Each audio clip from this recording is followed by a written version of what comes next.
Bonjour à tous et à toutes, je m'appelle Amandine, je suis avec Luca et on se retrouve dans une nouvelle vidéo pour parler de la gamme moteur électrique Orange Marine. Bonjour, donc moi c'est Luca, je suis responsable produit pour la gamme de moteurs électriques Orange Marine et aujourd'hui je vais vous faire cette présentation. Bon, on va commencer tout simplement. Est-ce que tu peux nous faire une présentation de la gamme, savoir combien il y a de moteurs, les puissances, etc. Oui, alors nous avons une gamme de 6 moteurs, donc ils ne sont pas tous présentés ici, qui vont donc du 35 au 120 lbs. Donc on a 35, 45, 55, 65, 80 et 120 lbs. Ok. Est-ce qu'on pourra avoir un peu plus de détails sur ce qui va différencier les différents moteurs de la gamme? Oui, donc on parle en lbs, donc c'est livres en fait. C'est un équivalent en fait en charge de poussée. Donc sur ces 6 moteurs électriques, on a une charge de poussée différente. Donc sur le 35 lbs par exemple, on va pouvoir déplacer un poids de 250 kg d'embarcation. Sur le 65, ça va être du 450 kg. Donc 450 kg, ça comprend l'embarcation, le bateau, plus la batterie, le moteur, le nombre de personnes et puis tout ce que vous voulez emmener en plus. Il suffit de donc, faire ce calcul-là et puis se référer au tableau qu'on va mettre dans la vidéo directement pour faciliter le choix.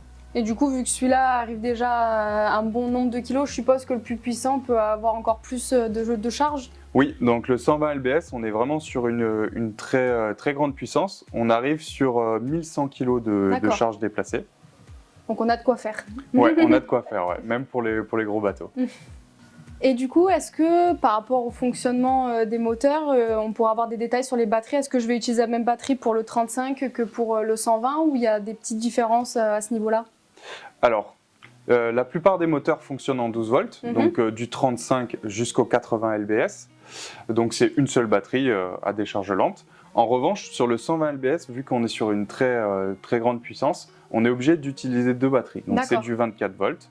Et toujours dans le fonctionnement des moteurs, est-ce que tu peux nous donner un peu plus de détails sur l'autonomie en fonction des batteries que les clients peuvent choisir pour leur moteur? Oui, alors l'autonomie va principalement dépendre de la capacité de la batterie. Donc en fonction d'une capacité de 80, de 100, 120 ampères, l'autonomie va être différente. En plus de ça, elle va être influencée par les différents facteurs comme le poids de l'embarcation, s'il y a des conditions météorologiques avec du vent ou des vagues par exemple. Donc ça peut jouer. Pour donner une idée, on a quand même fait un tableau en mode pleine puissance, donc sur la dernière vitesse ici du moteur. On serait sur 1h35 d'utilisation pour une batterie de 105 ampères. Ok. Très bien, donc ça fait quand même de belles sorties en mer, on a de quoi se faire plaisir. Oui, tout à fait. Donc on va rajouter sur cette vidéo le tableau avec toutes les explications des durées d'utilisation en fonction des batteries. Très bien. Et donc toujours au niveau de l'utilisation, si je veux partir dans des lacs, des rivières ou en mer, je peux très bien utiliser toute la gamme. C'est autant pour l'eau douce que l'eau salée. Oui, donc c'est bien fait pour l'eau salée et pour l'eau douce. On est sur une construction en aluminium anodisé, donc vraiment résistante aux conditions difficiles eau salée. C'est aussi des moteurs qui respectent la norme CE, donc on est sur des produits électriques, donc qui sont construits vraiment pour être robustes, tenir dans le temps et puis résister aux conditions difficiles de la mer. Super, donc on peut aller naviguer où on veut avec, il n'y a pas de problème. Oui, tout ira très bien. Super. Autre question du coup au niveau de l'entretien, si je vais en eau douce, en eau salée, est-ce qu'il faut que je le rince, que malgré cette composition robuste, est-ce que j'ai des petits tips qui peuvent faire que mon moteur durera plus longtemps sur le long terme? Oui, alors il est toujours recommandé de rincer son moteur après utilisation, donc ça vaut pour une eau douce comme pour une eau salée. De vérifier au niveau de l'hélice s'il n'y a pas eu des filets de pêche par exemple ou des algues ou autres qui se sont mis à ce niveau-là pour éviter que le moteur force trop. De vérifier au niveau des branchements également que les câbles soient de bonne qualité, qu'ils n'aient pas été sectionnés par exemple, que les pinces crocodiles soient toujours fonctionnelles. Et puis de vérifier au niveau de l'écran digital si ça fonctionne bien. Donc ça c'est toujours à vérifier avant départ en mer, on ne sait jamais si on finit toujours à sec. mieux, ouais. Très bien. Petite question, je suis complètement débutante dans tout ce qui est moteur, je vois qu'il y a quelques chiffres sur le manche, je suppose que ça correspond à des vitesses. Est-ce que tu peux nous donner un peu plus de détails et savoir combien il y a de vitesses sur chaque moteur? Oui.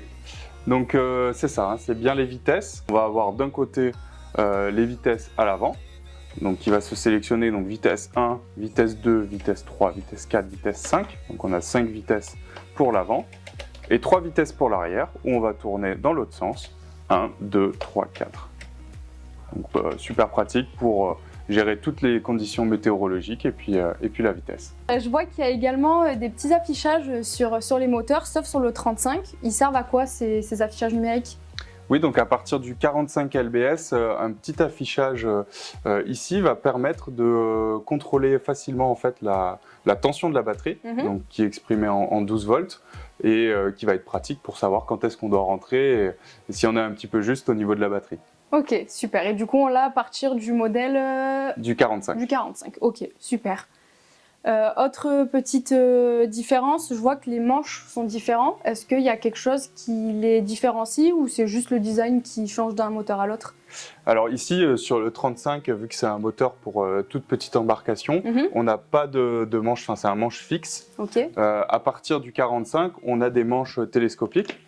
Donc qui permettent d'être gérés en fait de plus loin, donc c'est plus pratique à l'usage et également pour le 120 lbs.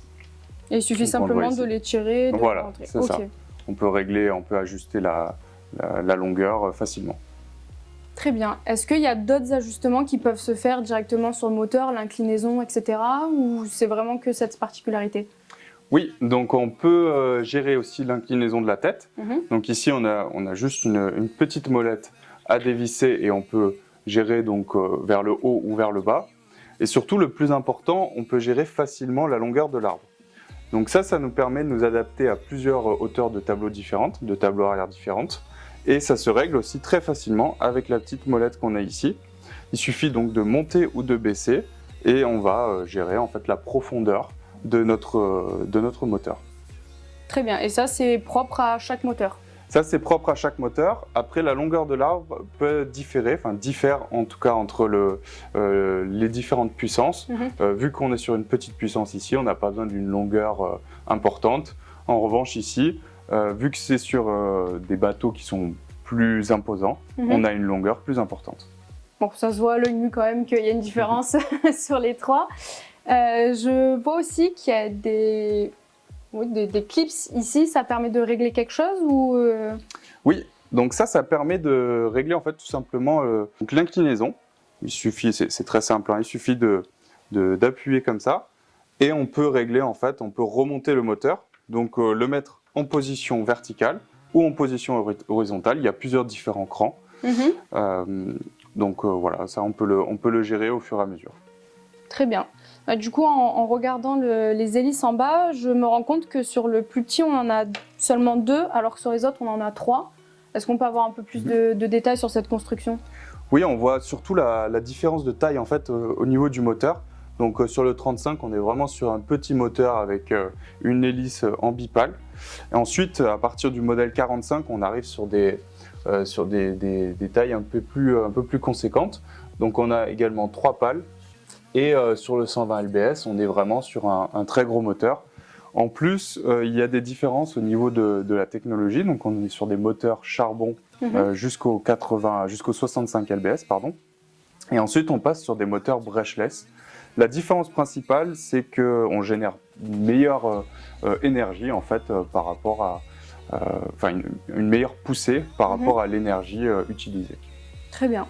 Je vois que du coup en manipulant, hein, c'est involontaire, on peut faire un 360. Est-ce que c'est propre aussi ça à chaque moteur ou... Oui, ça c'est bien propre à chaque moteur électrique. Donc on peut les tourner à 360, hein, on peut faire le tour. Donc ça c'est bon. Voilà, ici on est un peu bloqué sur notre installation, mais oui on peut tourner à 360, ce qui fait vraiment un moteur très maniable, très facile à installer aussi.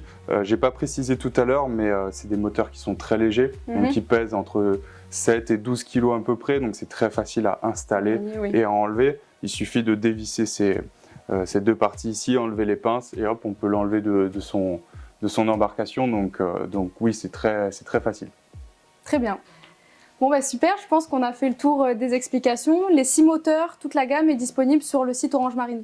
Oui, sur le site orangemarine.com, tout est disponible et si vous avez besoin de plus de renseignements en plus de cette vidéo, il vous suffit de contacter le service client Orange Marine, soit par email, soit par téléphone. Et puis merci. Au revoir. Au revoir.